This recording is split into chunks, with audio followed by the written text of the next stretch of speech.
We're back with Jeff Arce, partner for the MacNaughton Group, a Hawaii-based diversified real estate development company. Working with Duncan now, I mean, was he as influential at that time as he is now, would you say?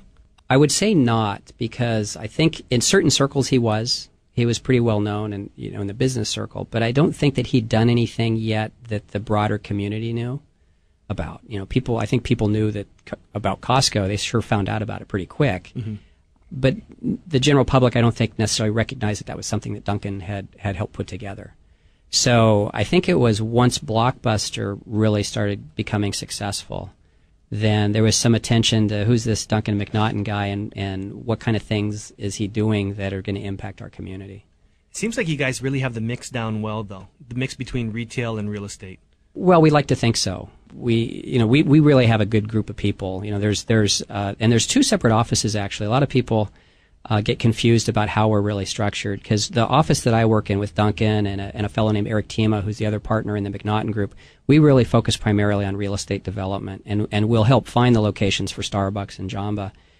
The Starbucks and Jamba operations, and ultimately the P.F. Chang's operations, are actually run by a guy named Dean McPhail and Greg Meyer. Greg is the guy I mentioned who was at Arthur Andersen, actually at Blockbuster before I was.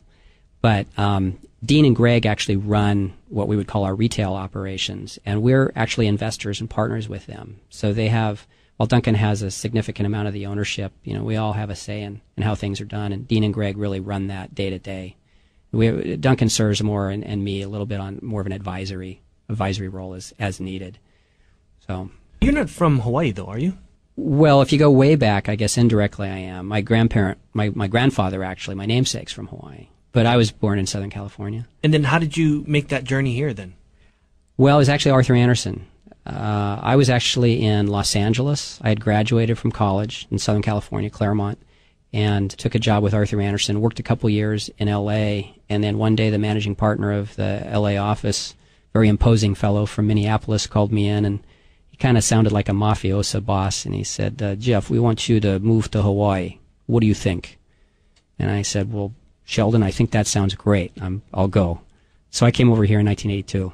I worked with Andersen for 7 years, and what happened was Arthur Andersen opened an office in '82, and so I was asked to come over and help open the office. So you were primarily in the consulting side, though, right? Well, more would be accounting and audit services. So I was actually going out to clients and auditing their books and helping them. And we like to consider ourselves consultants more so than just auditors, but that's really, there's a separate consulting practice too, and I was more on the accounting and audit, and I did the recruiting for a number of years too, with going up to University of Hawaii and interviewing candidates for jobs. How was the transition for you in regards to business? Was it very different doing business in California? In LA versus here? Yes. It was very different. LA is definitely a big city, and as mentioned earlier, when I first got here before I went on the air here, is just walking from our office, which is right across the street over here, I ran into two people that I knew, and of course that's Hawaiian time, right? That's why I'm late, because you got to socialize with people on the way over. So I showed up a few minutes late. But in LA, you kind of socialize with the people you work with, and it's a huge area. So you socialize when you're together, and you're working on a job together, and you go out for a drink afterwards, and then you go your separate ways, and you might all drive an hour in a different direction to get home. And then over the weekends, you don't see those folks. Hawaii is it's a fairly big city, right, from a population standpoint, but everything's really conveniently located. So I call it a big city with a small town atmosphere, because you can walk down the street and see a bunch of people, and on the weekends you can get wherever you want to go pretty quickly. So from a business standpoint, that I really like that. How about the culture, though? Was the culture kind of a shock?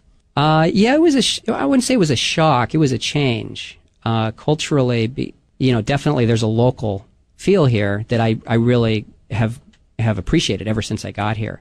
But there were definitely times when I came over here and I understood what it meant to be a mainland haole. and that was, I recognized that pretty quick, and how frankly, how a minority can, if I'm sitting out there and I'm the only haole guy and I'm acting a certain way, I'm kind of representing the haoles. And it was interesting when I moved over. It's very different. You're listening to Greater Good Radio Hawaii.